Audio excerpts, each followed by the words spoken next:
Bonjour Clément Beaune.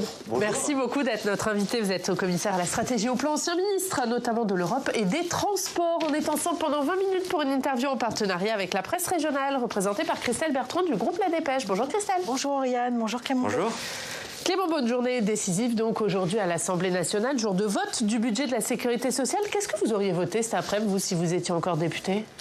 Alors c'est toujours compliqué, mais j'aurais clairement voté pour ce PLFSS, ce budget de la sécurité sociale, parce qu'il a été le fruit d'efforts, de part et d'autre d'ailleurs, de compromis. Un compromis, c'est toujours difficile pour tous ceux qui ont participé. Donc moi, je veux aussi, vu un peu de l'extérieur, saluer les députés et sénateurs, en l'occurrence les députés qui se sont beaucoup impliqués. On l'a vu, parfois ça peut créer, quand on est un citoyen qui regarde les débats, un peu de confusion, de complexité.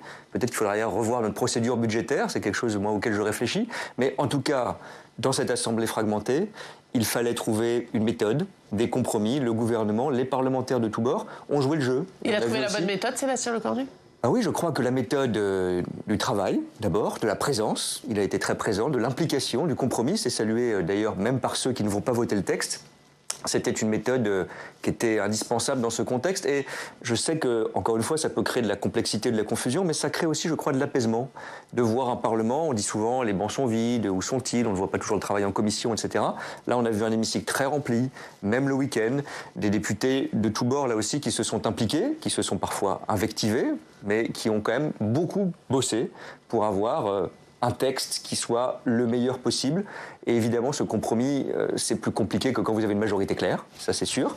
Et puis, il y a des sujets comme la réforme des retraites où, personnellement, je regrette qu'on doive faire ce compromis, mais c'est l'état de la situation. On va y revenir, mais petite parenthèse, de quelle manière il faut revoir les débats budgétaires, selon vous ?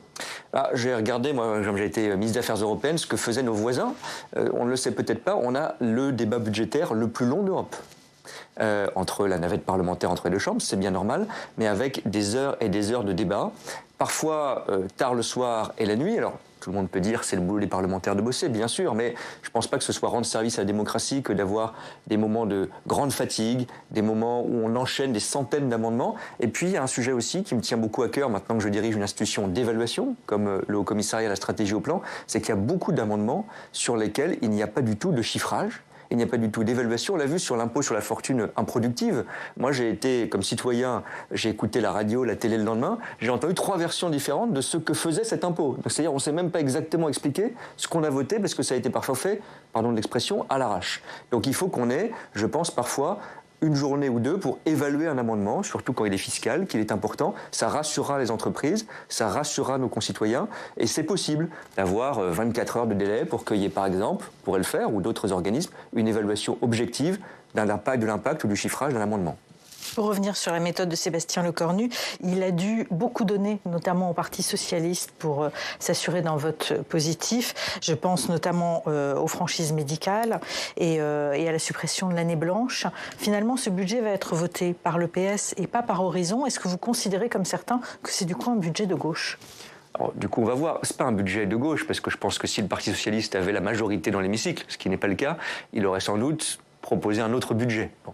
C'est un budget qui inclut effectivement des demandes ou des propositions du Parti socialiste. On va voir ce qui va se passer cet après-midi, avoir quelque chose quand même d'effectivement très intéressant, c'est qu'il y aura une large partie du bloc central qui votera pour, peut-être qui s'abstiendra pour une partie, vous avez cité Horizon, ce budget. Vous la comprenez, la position d'Édouard Philippe ? Je vais y venir, mais et des socialistes qui ne sont pas un parti du bloc central, qui ne sont pas un parti de la majorité ou du socle, qui va voter pour. C'est quelque chose d'inédit sans doute dans notre pays. Bon.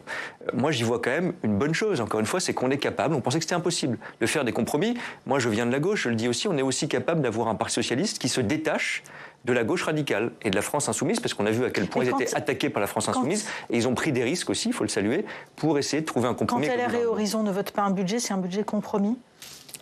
Oui, parce que je pense que, par exemple, quand vous avez la suspension de la réforme des retraites, c'est effectivement une mesure qui est, en quelque sorte, demandée par la gauche, une concession à la gauche, mais quand vous avez un certain nombre de grandes mesures d'économie, il en reste un certain nombre dans ce budget, c'est pas exactement la position qu'avait défendue la gauche. Donc, c'est un budget, effectivement, le compromis, c'est moins lisible, c'est moins clair, c'est une sorte de mix, si je puis dire, entre des positions des uns et des autres, mais c'était, dans la situation dans laquelle est l'Assemblée, sans doute indispensable. Ensuite, on verra, je ne préjuge pas, ce que vote le groupe Horizon, ce que vote le groupe LR. Vous pensez que ça va passer ? J'imagine qu'il y aura des positions assez différentes au sein de ces groupes. Alors moi, je n'ai pas de boule de cristal, je souhaite que ça puisse passer.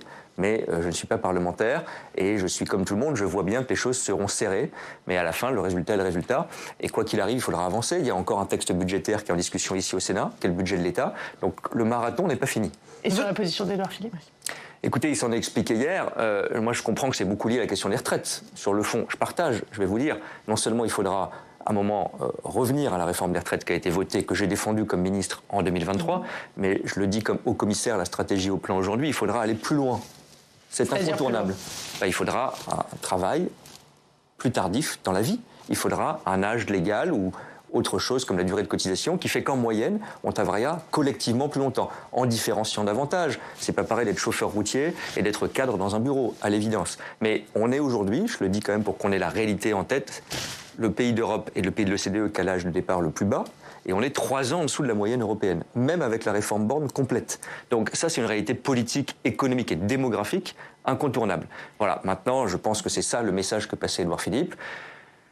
Donc vous dites comme Édouard Philippe, il faut aller à 65, 66 ou à 67 ans. Alors je dis qu'en tout cas, l'âge qui est prévu dans la réforme du gouvernement auquel j'ai appartenu, qui est de 64 ans, qui est suspendu aujourd'hui, il faudra non seulement, j'en suis convaincu, rebrancher en quelque sorte, et aller plus loin, oui. Le chiffre exact, je ne sais pas. Le système exact, je ne sais pas. J'ai entendu Gabriel Attal dire par exemple, plus d'âge légal, mais on joue sur la durée de cotisation.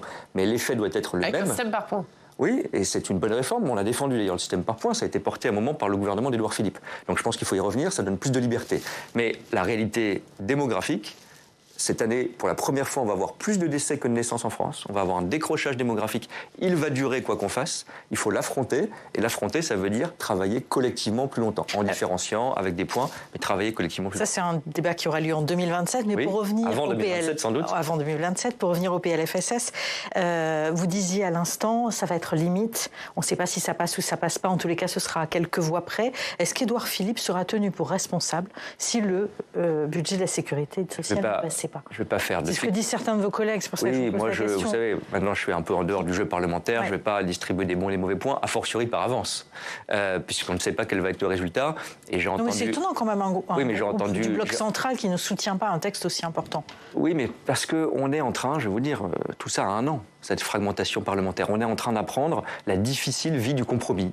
Et c'est douloureux pour les uns et les autres. Donc, encore une fois, je ne donne pas de leçons. Je comprends que pour le PS, c'est difficile de voter des mesures d'économie, que pour Horizon, Édouard Philippe a fait des retraites, et il a raison. Un étendard, en quelque sorte, une réforme importante. Et oui, mais Renaissance aussi, ça ne les empêche pas de voter pour. Oui, bien sûr. Et bien, c'est pour ça que je vous ai dit que moi, si j'étais député, j'aurais été sans doute député Renaissance, c'est mon parti, j'aurais... Donc, est-ce que vous sacrifiez un peu le budget sur l'autel de sa campagne de 2027 ? Honnêtement, je crois que personne joue.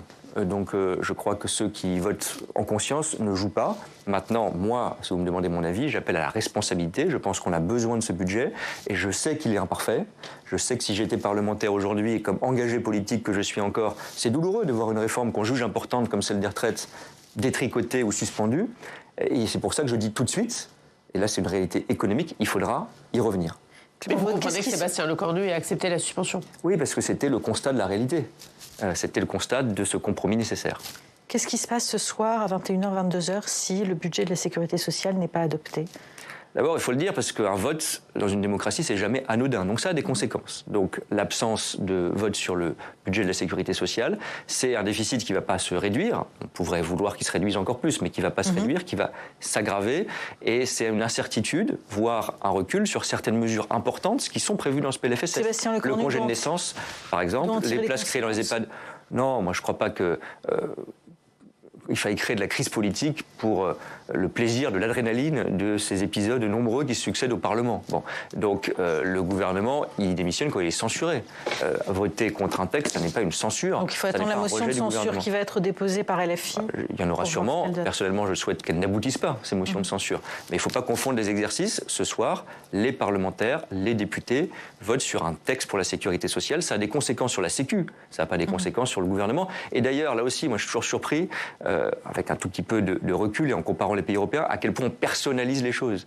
L'enjeu, c'est le budget de la Sécu. C'est pour ça que je pense qu'au total, c'est mieux d'avoir ce budget. L'enjeu, c'est pas de savoir si on aime ou pas le gouvernement, si on veut que M. Lecornu continue ou pas. C'est pas ça le vote de ce soir ou le vote de cet après-midi. Mais est-ce que face à l'enjeu et face à l'incertitude politique, il faut que Sébastien Lecornu l'adopte, pas 49-3? C'est ce que demande encore ce matin François Hollande. Mais c'est un peu paradoxal parce que moi j'ai compris, alors je sais qu'il y a des nuances au Parti socialiste, que c'était une revendication majeure du Parti socialiste de renoncer au 49-3. Le Premier ministre, il a été clair, il l'a répété, il a dit qu'il ne changerait pas d'avis. Il a pris un engagement devant les Français, pas seulement devant les partis, sur le perron de Matignon, c'est de ne pas recourir au 49-3. Donc moi j'ai compris, et je pense que c'est sain, qu'il allait au bout de cette méthode de discussion et de compromis. Et il a eu cette formule que je trouve assez juste, c'est il ne veut pas engager la responsabilité du gouvernement, il veut que chaque parlementaire prenne ses responsabilités, vote en conscience, il y a des nuances, ça c'est la démocratie, mais qu'il y ait le vote qui aille jusqu'au bout. Ça c'est applicable aussi au projet de loi de finances qui est en train d'être discuté en ce moment au Sénat et qui va revenir à l'Assemblée. Et là, pour le coup, ça va être compliqué de compter sur le soutien des socialistes, parce qu'à voter un budget, c'est appartenir à une majorité. Est-ce qu'il va falloir faire sans eux, vous pensez? Écoutez, là aussi, je ne préjuge pas. Voter déjà un budget de sécurité sociale, c'est atypique pour un parti qui se définit pas comme dans le bloc central ou ce qui se rapproche le plus de la majorité. Pourtant, le Parti socialiste le fait au nom de la responsabilité, il faut le souligner. On verra sur le budget. Là aussi, il y a un peu de lien entre les deux textes en termes de dynamique. S'il y a un compromis qui s'est dégagé malgré tout ce soir avec ce vote sur le PLFSS, je pense que ça créera un autre climat politique, un autre climat parlementaire, à l'Assemblée notamment, mais peut-être dès le Sénat, sur le PLF. Donc, on verra dans une dizaine de jours. Mais vous avez raison de dire en tout cas qu'il y a une haie à franchir cet après-midi. Il y en a une deuxième qui est tout aussi dure, qui est celle du budget de l'État. Et qui a plus d'implications, parce qu'on parle de responsabilité.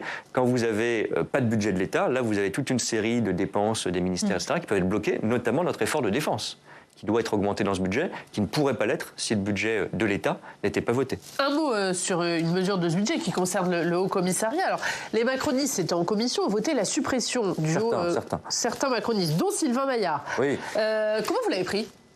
Pas très bien. Pas pour moi. Vous savez, les petites mesquineries ou règlements de compte, c'est la vie politique. Bon. Vous l'avez pris comme ça? Un peu, parce que, si vous voulez, c'est quelques députés minoritaires, M. Maillard et quelques autres, qui ne sont jamais venus à une seule audition sur les travaux du plan, alors que beaucoup de leurs collègues de tout parti, j'insiste, non seulement me convoquent, ils ont bien raison, au Parlement, à l'Assemblée comme au Sénat d'ailleurs, et j'y vais volontiers, je le redis, mais n'ont pas manifesté un intérêt très ancien pour le plan. Donc qu'on soit contre quelque chose, je veux bien. Je préfère qu'on le soit en connaissance de cause. Donc je l'ai pris un peu personnellement, mais ce n'est pas très grave. Mais moi, je dirige une institution qui a une équipe. Ce sont des agents publics qui existent depuis 80 ans. Elle a été créée par le général de Gaulle. On va fêter ses 80 ans, je l'espère bien, en janvier prochain. Et qui peut sans doute s'améliorer. Mais la seule fusion qu'on a fait en termes d'agence au sein de l'État cette année, c'était ma feuille de route, qui est celle qui a fait sans doute le plus d'économies. On fait 15% d'économies de fonctionnement de cette année. On réduit nos effectifs. C'est une demande du Sénat d'ailleurs, et je l'ai honoré. Je m'en suis expliqué, justifié auprès de M. Skourek, de Mme Goulet, qui sont des sénateurs qui ont demandé ces efforts l'an dernier. Donc on a fait exactement, j'ai relu les débats, ce que le Sénat comme l'Assemblée avait demandé l'an dernier. Il faut aussi un peu de stabilité, de continuité dans l'action publique. Mais vous redoutez des baisses de moyens pour le Haut Commissariat? Qu'il y ait des efforts d'économie, non seulement je pense que c'est sain et c'est indispensable dans la période qu'on vit, donc on y contribue volontiers si je puis dire. En revanche, la suppression d'une institution qui est au service du Parlement aussi, on répond à beaucoup de demandes du Sénat comme de l'Assemblée, on peut le faire encore davantage. Je pense que ce serait dommage. À un moment, on nous dit tous, regardez ce que fait la Chine, elle planifie, elle regarde les grandes filières industrielles à 30 ou 50 ans. En France, on manque de planification. J'essaye de relancer cette machine. Et il y a du boulot, mais c'est très important. Et regardez ce qui va se passer en termes de planification agricole, en termes de changement climatique et d'impact sur l'eau, en termes de démographie, on travaille beaucoup sur ces questions, de système de retraite, on chiffre aussi tous les efforts qu'il faut faire. Je pense que c'est utile. Faire des économies, oui. Une suppression, si je puis dire, un peu à la Mireille du pauvre, je pense que ce n'est pas tout à fait la bonne voie. Sylvain Maillard est l'un des soutiens de Rachida Dati. Vous, non? Est-ce que vous avez le sentiment qu'à travers ça, vous payez un peu l'absence de soutien? Est-ce que c'est la campagne municipale qui s'invite dans d'autres dossiers? J'ai été tenté de le croire. Bon, j'espère que non. On avance. Ici, vous n'avez pas l'air convaincu quand même. Je ne suis pas totalement convaincu. Pour rien vous cacher. Bon, mais maintenant, moi, j'ai surtout sur le fond expliqué, puisque c'est aujourd'hui le Sénat qui s'occupe de notre budget. Il sera discuté demain ici même. J'ai échangé avec beaucoup de sénateurs. Je suis à disposition encore pour argumenter, pour montrer qu'on doit faire et qu'on peut faire des efforts d'économie, qu'on l'a fait, beaucoup plus que d'autres structures dès mon arrivée, qu'on va amplifier ces efforts, mais qu'on a besoin d'une structure de planification petite en France, au sein de l'État et pour le Parlement. Le reste, écoutez, chacun agira en conscience. J'étais un peu surpris, effectivement, que ce soit quelques députés Renaissance, parti auquel j'appartiens, que je défends, qui portent cette idée, alors que, par exemple, la rapporteure LR des crédits à l'Assemblée nationale ne demandait pas la suppression et que d'autres partis, dont je suis moins proche, ne demandaient pas la suppression. l'impression, comme quoi c'est pas une question partisane, c'est assez œcuménique le plan. Ça crée des tensions chez vous, ces élections municipales à venir, et notamment à Paris, où Renaissance soutient 2 candidats différents aujourd'hui? Alors justement, moi je m'inscris en faux contre cette idée. Il y a eu un débat assez long, moi j'ai participé depuis le mois de mars au sein de notre parti, de notre fédération de Paris, et il y a eu un vote et un choix qui est ultra majoritaire. Donc le choix de Renaissance, c'est pas 2 candidats. Le choix de Renaissance, il a été acté par Gabriel Attal, notre secrétaire général, par les cadres parisiens, les militants parisiens, c'est Pierre-Yves Bournazel. C'est le candidat Renaissance. Il vient du parti Horizon, il est soutenu par Renaissance au sein du bloc central. Donc ça, c'est clair. Après, il y a quelques choix individuels, extrêmement minoritaires, qui appartiennent à ceux qui les portent. Mais ils peuvent encore rester Renaissance. Sylvain Maillard, il peut encore rester Renaissance en faisant campagne contre le candidat de Renaissance. On a fait le choix de ne pas justement rentrer dans des querelles, créer une division artificielle, parce que la réalité, c'est que Renaissance soutient Pierre-Yves Bournazel. C'est le choix majoritaire, ultra majoritaire, qui est quelques dissidences. Je le regrette. Ils s'en expliqueront. On ne rentre pas dans des procès de Moscou. Ils s'en expliqueront, mais on ne rentre pas dans des procès de Moscou, mais quand même. C'est-à-dire là, il s'affiche Renaissance, Sylvain Maillard, Benjamin Haddad, et pour ça que je préfère clarifier, merci de me donner l'occasion, c'est pas un soutien Renaissance, c'est un soutien de Sylvain Maillard et de Benjamin Haddad. Ce sont des grandes personnes, elles sont libres. On n'est pas à la France insoumise ou dans les partis extrêmement autoritaires ou verticaux. On a eu ces débats. Pour l'instant, on fait campagne et l'important, c'est de gagner au municipal. Vous n'avez pas eu envie d'être candidat, vous ? Si, moi je ne l'ai pas caché, donc je suis transparent. Je me dis à nos militants, j'étais prêt à porter nos couleurs, je pense qu'il fallait défendre notre projet. Et j'ai dit justement, il faut une candidature du bloc central. J'étais prêt à la porter. Pierre-Yves Bournazel, avec qui je m'entends très bien, avait commencé sa campagne. On partage beaucoup de choses en termes de programme, de valeurs, de génération en ce qui me concerne. Et donc moi ça me va bien. Moi je ne suis pas quelqu'un qui voulait y aller pour l'ego ou pour absolument faire campagne. J'ai une mission importante, je reste engagé en politique. Mais je m'impliquerai dans cette campagne et je serai très vraisemblablement sur sa liste, oui. Avec un poste, si jamais il est élu ? On en discute. Mais moi, je ne cherche pas ça. Vous savez, j'ai une mission qui me prend du temps. Mais l'engagement politique, oui, ça me tient à cœur. Et je n'ai pas changé d'avis, je n'ai pas changé de ville. Je suis engagé à Paris, ancré à Paris. Je resterai durablement un Parisien engagé, peut-être demain élu. Ceux qui ont fait le choix de ne pas le soutenir, vous les citez, Sylvain Maillard, Benjamin Haddad, disent c'est quand même paradoxal de soutenir un candidat qui appartient à un parti Horizon, qui est dirigé par Édouard Philippe, qui a demandé la démission d'Emmanuel Macron. On ne peut pas soutenir quelqu'un d'Horizon, en gros. Oui, alors, vous savez, il défendait déjà la candidature de Rachida Dati avant qu'il y ait une déclaration d'Édouard Philippe en ce sens. Donc, j'ai l'impression que ce n'est pas l'argument central qui a fait leur choix. Par ailleurs, je veux dire, si on s'envoie ces arguments à la figure, on peut aller jusqu'au bout du raisonnement. Madame Dati, elle a sa carte chez LR, c'est son droit. LR est présidée par Bruno Retailleau, qui a lui aussi, et je le regrette d'ailleurs, appelé à la démission du président. Donc c'est pas ça le critère central. Moi, je vais être très clair. Mon avis, et on l'a dit publiquement, y compris à Pierre-Yves Bournazel, c'est qu'on doit soutenir le président de la République dans son action sur le plan institutionnel et en ce qui me concerne, politique et personnel. Voilà. Donc ça ne veut pas dire qu'on est d'accord sur tout, faire une campagne ensemble. C'est un accord, mais je pense que nos valeurs, notre projet, notre engagement à Paris de longue date, c'est avec Horizon. Et il y a d'autres villes où on fait campagne ensemble. À Bordeaux, Horizon soutient notre candidat Thomas Cazenave. C'est un accord. Et il y a bien sûr des nuances entre nous, mais honnêtement, avoir ce genre d'argument, je crois que ça ne résiste pas beaucoup à l'analyse. En cas de second tour entre Rachida Dati et Emmanuel Grégoire, vous votez pour qui ? Écoutez, on décidera ça au soir du premier tour, mais moi je souhaite, parce qu'on veut nous vendre un match couru d'avance, que ce soit Pierre-Yves Bournazel qui soit au deuxième tour.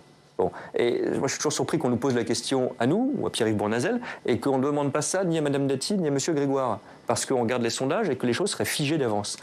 Aujourd'hui, on est challenger, on va mener cette campagne, et des challengers à Paris, il y en a eu beaucoup, et des favoris à Paris qui n'ont pas été élus, il y en a eu encore plus. Donc voilà. Mais si par exemple, il y a une triangulaire, Rachida Dati, Pierre-Yves Bournazel, Emmanuel Grégoire, bon, il faut qu'ils se maintiennent, Pierre-Yves Bournazel, ou Rachida Dati, ou il faut une fusion ? On n'est pas dans cette circonstance. Bon, elle n'est pas exclue. Non, mais très bien. Alors, ce qu'on va faire, c'est qu'on va réunir les soutiens de toutes les listes sur les plateaux, et quand chacun répondra en même temps, on répondra aussi à cette question. Mais notre scénario, c'est d'être au deuxième tour, d'être en tête et de gagner. Et ça, moi, je crois que c'est possible. Pierre-Yves Bournazel était moins connu que Mme Dati, par exemple, et il est aujourd'hui à 14 ou 15% dans les sondages. C'est pas rien. Et on va continuer cette campagne. Les Parisiens, ils suivent ce qui se passe sur le budget, comme tout le monde. C'est leur inquiétude, c'est l'actualité nationale qui domine. On va rentrer dans la campagne vraiment début janvier. Et là, je crois que tout est ouvert, tout est possible. Donc moi, je ne vais pas faire des scénarios fiction. On n'est pas là pour témoigner, hein. On n'est pas là pour se rallier. On est là pour gagner et défendre un projet parisien avec un élu qui est élu à Paris depuis plus de 20 ans. Mais entre Rachida Dati et Emmanuel Grégoire ? Mais je ne répondrai pas à cette question parce que mon candidat, c'est Pierre-Yves Bournazel. C'est ni Rachida Dati, ni Emmanuel Grégoire, ni quelqu'un d'autre. Et s'il n'est pas en situation de l'emporter ? Mais on va tout faire pour qu'il soit en situation de l'emporter. Aucune élection, pardon, mais je le dis aussi parce que sinon vous ne proposez pas quelque chose aux électeurs. Vous ne jouez le deuxième tour avant le premier tour. Mais est-ce que Rachida Dati, c'est une adversaire pour vous ? c'est pas une campagne contre, c'est pas une adversaire. Moi, je fais une campagne pour. Alors, je me suis pas engagé dans cette campagne depuis maintenant plusieurs mois en disant je veux pas que ce soit truc ou je veux pas que ce soit bidule. Je veux que ce soit notre bloc central et le candidat de notre bloc central, c'est Pierre-Yves Bournazel. Ouais, vous savez. J'aurais pu dire je boude, je suis pas content, j'étais candidat, ça me va pas, etc.